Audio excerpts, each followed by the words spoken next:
Right now is a hard time to get business loans, business funding, cash advances, lines of credit, equipment loans, SBA loans, creative credit-based financing in multiple ways, and the list goes on and on.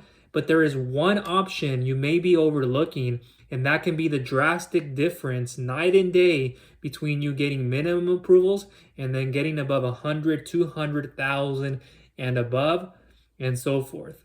Hi, this is Michael with Viral Funding Solutions, and no further introduction, let me get right into things. So it is very tough right now. Not sure if you've been keeping track of the markets and in different places as I do every single day, but consistent changes with banks, credit unions, and all of these things happening in our economy, people still feeling those full effects of COVID, trying to recover from too much debt allocated into credit cards on the personal side. You have personal loans taken out of that you're trying to transfer onto your business, and you're trying to do all of these little things. But there is one thing that I would say is helping out a lot of people now, and that is collateral backed or asset backed financing. Before I get into those full details, just know this. People can still go for revenue based funding, which is income based, cash flow based. We can look at it on a month to month basis. We can look at credit based financing, but a lot of people are suffering with not having enough revenue or fluctuation in revenue, depositing frequency, not sufficient funds, bounce checks, and you already have other debt obligations to other providers, and you're not even able to make those payments. You have a lot more problems going on with this, or it might not just be as attractive with those medium to higher rates. And I'll get into a way of lowering your interest rates and also spreading out your terms over more years. But that also may be an attractive one if that's the way you want to go. You have credit base, you have to have good credit. And a lot of people, like 40% and over, end up leveraging a credit partner for many reasons why that is. And there's so many things. And I see files on a day-to-day basis. I help out a lot of people as a business funding expert, or in other words, you can say a business loan broker expert who's been in this field for a long time. I run multiple businesses. I have a digital marketing agency, lead generation business that I ran for a long time, still have affiliate marketing in the health space, helping out a lot of people there. And I ventured out into other verticals, other ventures, and now this is my primary focus as a business funding expert with all categories of funding that I help people on. So the one thing that I'm seeing a trend on, and keep in mind that as an expert, I'm in this every single day. I know what the best underwriters and lenders, private investors, lenders, all of these fintech companies, and everybody what they're looking for is collateral backed. So if you are in business and you generate an X amount of revenue, you can get a Y amount in return for giving up that collateral, asset backed funding, financing. So you could have unpaid invoices that you give up to an invoice factoring company. You may already do that or you don't. And they want to see sufficiently an amount of around 500,000 in total over the last 90 days. That can change up and down depending on market conditions and a lot of other things that we look at. It can even be factored in as in the location of your company. That can have a lot to do with it, more specifically with certain industries. And so you could do that. You have heavy machinery equipment. Sometimes if you own the vehicles, if you have them, you own them outright, then we can look at that. We would have to look at an equipment list, a fleet list, and a few other variables that the lender may or may not want to take a chance on depending on your revenue and a few things that you have to meet. Still most difficult to do. Not a lot will want to do that. There's not a market for it too much. And then there's also the inventory financing. If you have enough inventory, we can look at that. There are a few other ones out there as well, like commercial real estate and or developable land we can work on if you have that, but you have to still meet certain revenue requirements. Like for those, a minimum of 75,000 in monthly sales, monthly revenue, and like at a minimum in the last 90 days. So a lot of people don't even qualify for those. But what about a cash out refinance? How about a sale leaseback, buyback? This sounds interesting. So with the cash out refinance, if you have any kind of real estate property, commercial real estate investments, investment real estate property that you own, then we can inject equity out of that depending on the value. There's going to have to be an appraisal. There's environmental fees, of course, that come with it. This is very standard, and these are things that I can communicate to you in time. But you can look at the equity involved in the property or properties. If you have multiple, depends on your goal. And if you have enough invested in one property, depending on what we're looking at, then that might be sufficient enough for what you try to do. You can use this potentially for like more rental real estate properties if that's what you're trying to do more of, or you're just trying to get started with. I know a lot of people will do this with their homes and do a cash out refinance, but in the terms of trying to use this for business funding related reasons too, you can look at your own commercial real estate. You can look at any kind of real estate investment that you own, and if it's sufficient enough where we're able to consider that and also inject equity out of, that can be the major difference. So for a cash out refinance, we'd want to know if you have a current mortgage on it that you're paying on, or do you already have it full paid and it's full and clear? And that way, if we know this information, we can try to get you a loan for more than what the property is worth, and then you can pocket the difference. And so the rates in the cash out refinance world, depending on how you use the funds, you can see somewhere around 9 to 14%, even 15% is what I'm seeing. So it's relatively low. And it's a very flexible option to get into, even better than those home equity loans or home equity lines of credit to some degree in the capacity.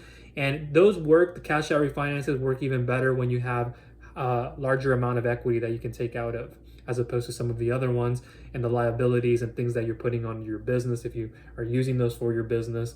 And there's quite a bit more that I'm not going to get too much into on all those, but the cash out refinance, it's a very popular one. Depending on how you use it, you can use it for more real estate. You have current debt, you just have a property that you paid, you have extra debt obligations, you have a down payment that you want to add on next for another real estate investment, condos, apartment complexes, commercial real estate, whatever you're trying to do too, and also increasing your cash flow at the same time in whatever interim or whatever period of time you're trying to extract that from, or you're trying to gain more from. So this is a great option. It can be amortized over 30 years on a remittance schedule, which is pretty cool. There might be a 5-year prepayment penalty of 5%, 4%, 3%, 2%, and then 1%.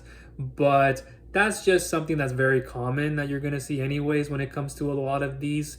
And the rates, as I already went into, just a few of that. And then now there is a sale-leaseback or buyback. Sale-leaseback is usually what we'll say it as. And this is where the private investors can get involved, and they can be conservative but very aggressive in trying to get this done. If a cash out refinance didn't work, or this is where you wanted to start, the lender can then look at that property and then take the title of that property until you pay it back in full, the loan. Then they'll be able to give that back. And it is a little bit less attractive because you're giving that up as collateral. I know a lot of people have their own doubts about that and wanting to do that, but if it's your only option, it's your last resort, and you have to think about how are these funds going to be used and what kind of return on investment would it give you. And so are you using this also to help someone else out? And what does that look like? Are you going to transfer a business over to somebody else eventually, but you needed to do a sale leaseback? That was your only option because you tried to do a personal loan. I've done this with a lot of people where their personal loan requirements, they don't meet them, they get declined, or two, they meet them, but it's not enough of an approval where they go, I have real estate. If I'm only going to get approved for 50 to 75,000 here in a personal loan, I didn't even qualify for business credit cards at 0% or what I was trying to do a combination of. So you're telling me I can get at least 500,000 here, but I'm only going to get approved for 50,000 there. See, now you have to assess that and go, what would my return on my investment be? What would these funds be used for? And what would it be cash flowing? What are my projections? What are my assumptions? But the meaning of that, it would allow you to free up more of your time to be able to get your health and your relationships back in order, if not already, and feel more about, I feel less stressed. I can take time away from this now, worrying about when I'll have the money, if I'll have the money, and for a few other things. You can finally kick back and relax. Let's say you take a vacation. You're just sitting there not having to constantly check your phone. How is your business operating? How's your real estate investments going? And all of this other stuff you're looking into too deeply. You're just kicking your feet up into the sand as you look out into the nice sun. There's a lot of the people, a lot of the kids walking in and out of the sand and going into the water a little bit. Everybody's sitting down on their benches or laying down with their adult beverage. Just feeling nice and relaxed, suited for that moment. And throughout that vacation, you can even take more time away from things and feel less like you're struggling about things, or not even struggling at all. And so there's that sale leaseback, there's the cash out refinance. The sale leaseback, you do tend to see a little bit of a higher rate. You could see somewhere around 12 to 15%. They can start sometimes at around 8%, but the market conditions, the rates vary and they could change like day to day. And so 12 to 15%, it's still very reasonable. It's a little bit higher than you would see with the cash out refinance, somewhat at a minimum, but kind of the interchange. You could see that it's kind of mixing in and blending in. The terms, a lot of the lenders don't want to see you going past 2 years, but in a market where it changes, and like today, you could see they don't want to push it past 5 years. It can't exceed more than 5 years. Sometimes that does change, but you'll know, and I can communicate with you this stuff on the back end. And by the way, down below in the description, in the bio or nearby, there will be a questionnaire form for real estate funding. So if you're looking for new real estate property, whatever that may be, you're trying to do a rental real estate property, you're trying to do a fix and flip, commercial, there's quite a bit more we can go into too, multifamilies, we can go even deeper into each and every one of these. But I'll leave about 10 questions in this real estate form. And if the question amount changes, you'll know that. But again, I'll link it to you down below in the description and in the bio. You can fill out. Then I will be able to analyze and evaluate it and see what would be best, if this would work. I can follow up with you via email. I know my stuff very well in the real estate and in the business funding world as well. But this is just the gist of it that I wanted to go over. I do have a few things on my laptop just to make sure I didn't miss anything. But the max LTV, that part I want to cover if I didn't already. On the cash out refinances and on the sale leaseback part, you usually see a max LTV of 80%. And I believe I said this already, but on the purchase of land refi, you see at a maximum around 50% LTV. So I covered that part. And then, like I said before, these rates, they are subject to change because of market conditions, as I mentioned here in my document, and what we could be seeing right now in terms of rates. And it depends on the property type, client's credit score, your credit score, of course, and or if you're getting somebody to help you leverage getting funding through their property or properties, or however you best see fit. Maybe they've already transferred a mortgage over to you, or whatever's going on. Experience, market area, location. Location matters tremendously. I've had clients who come in, for example, who are not zoned in the right property. It's probably a gas zoned location. It's in a rural area. It's outside of city limits, or whatever it is. That even adds more to the fire. And it's more of a reason for a mortgage company and a lender to not be able to approve of. And so those are just a few things that they're looking for. And let me make sure I didn't miss anything here. We covered the LTV. If you were trying to do a sale leaseback, then there would be some extra information that I would send out to you, such as the business profile, your personal profile, borrower's personal profile, whether that's you or somebody else that's helping, and just some things that would need to be answered. And if we had to reroute and find other options, we'll try to, but sometimes you're just too over leveraged and we can't do any more. So once we know that, then I'll be able to give you better instructions, or direct you is the word, in the right direction.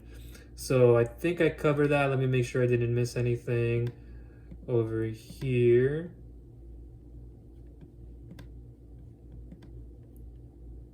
This was just another example that I was using from a past client, but let me make sure.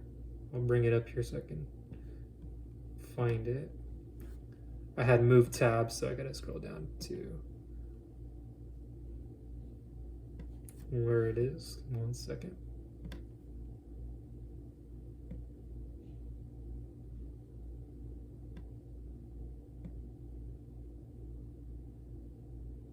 So this was me just detailing, and I've done this for a lot of clients, like what their rate percentage is, and I'm not going to go into it because this is between me and the client. But the LTV, I'll just tell you that the percentage for what they have, and they had a lot of equity involved, we were able to do for that one 50%, other ones 80%, 75%. So it just varies per case basis, but we can be very reasonable in what we do, especially in the market conditions. 30-year amortization. For this one, we were doing around a 5-year prepayment penalty with the 5%, 4, 3%, 2%, 1% down to that. The appraisal fees just underneath $3,000, and underwriting fee just underneath $3,000, environmental fee around $1,500. So somewhere around $5,000 plus It could be less than 10,000 on that.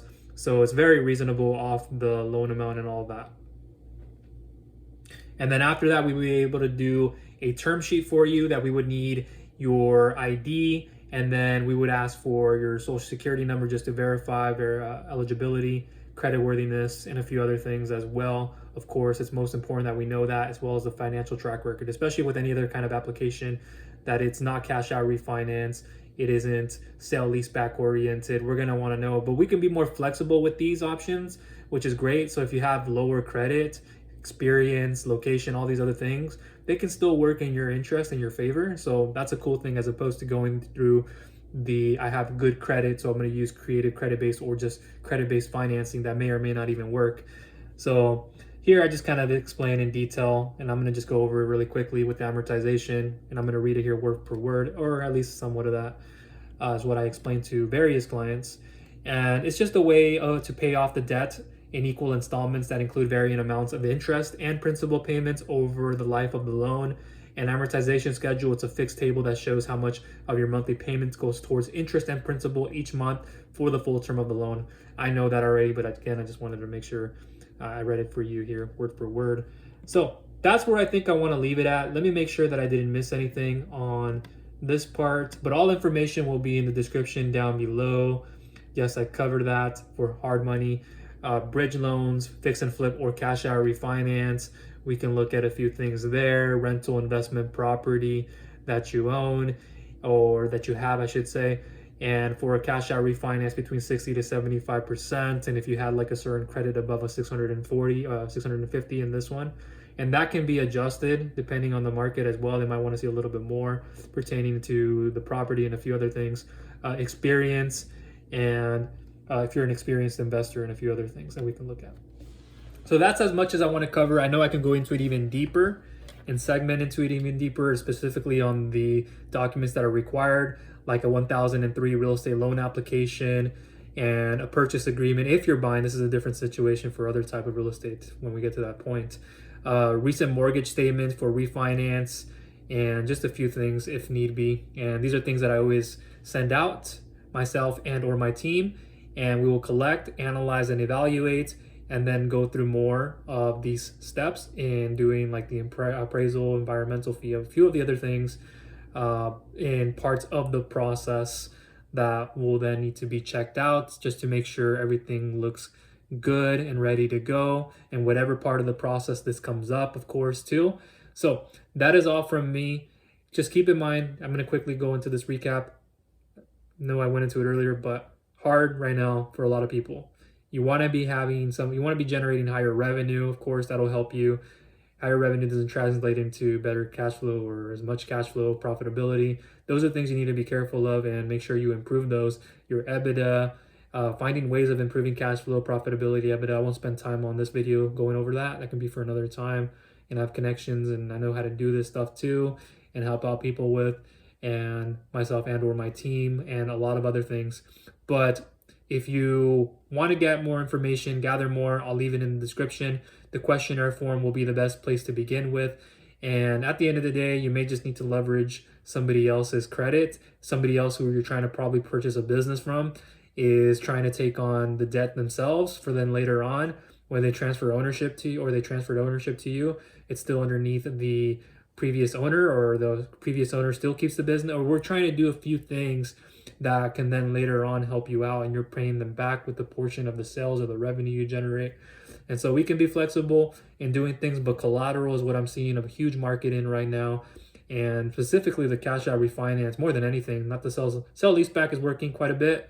The other credit opportunities are working a lot with startups too. But if you have that real estate, or if you have somebody who knows and they have that, you can go ahead and present them to me, and then we can all work together, and I can clarify what we're looking at right now in the market, what the lenders, the underwriters, what would they look at, when would we do the appraisal, when would we do the environment, look at the environment and do all these other things, and so forth. So yeah, that is all from me. Appreciate you. Hang in there, keep doing your best as you can, and work on the fundamentals, your personal and business credit. I always tell people, the people who are thriving now are those who have the fundamentals.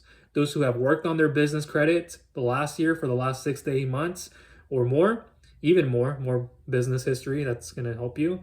Those who have worked on their personal credit, who were repairing their credit last year, who are then coming into this year in better position or just doing a little bit more of it, and they've removed things. It's been over 2 years, over a year of their late payments and all of this, and now they're trying to get approved. And so you're seeing a big wave right now of people who were working on things last year and the year before that too, and now they're in better position now to get those SBA loans, get those bank term loans, lines of credit, online bank term loan, online bank lines of credit. If so, but without that, without those fundamental pieces, and I can go deep into credit, it's just going to be hard for you to want something and getting it, the needing it and getting it.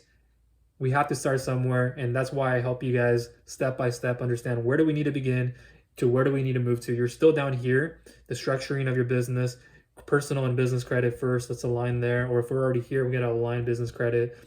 And unless you have FICO SPSS business liquid credit of this amount, or you have insufficient collateral coverage to try to do an SBA loan where they're going to take at least 85%, where they're obligated to, if you have equipment and you have property like this, that can even enhance the deal. It's not their primary look, but any of that will help, and they're likely going to want to have that. And any kind of liquidity, anything you could turn into liquid assets, anything that you can inject equity out of, any kind of real estate, automobiles, cash on hand, and all these things are going to help. And then there's other services where you don't need business credit, but it's going to be more medium to higher rates. And at that point, you have to decide if the benefit exceeds the repayment. Can you double, triple, quadruple your money? And so now you're in this whole predicament of, now I have to go buy trade lines. I have to have authorized trade line accounts. Now I got to go do this. I got to transfer money from my personal to my personal debt, personal credit cards, or personal loan onto the business. I got to take personal credit card debt and a balance transfer, put it on a business credit, wipe out the utilization as much as you can on your personal side, and then also increase your credit score there. And when it reflects, and there's another few things that will happen or could happen. And when you're trying to get business funding too, to pay off personal debts from these business loans and from these advances and a lot of other things that happen. So now you're just kind of in a cycle where you need to refinance, you need to consolidate debt, but you're over leveraged.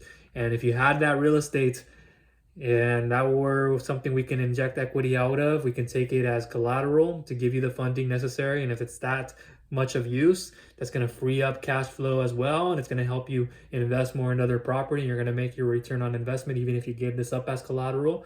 And there's a few other things you guys got to look at on the returns. So again, that is everything from me. Appreciate you. Thank you for tuning in, and I will speak to you on the next one. Take care.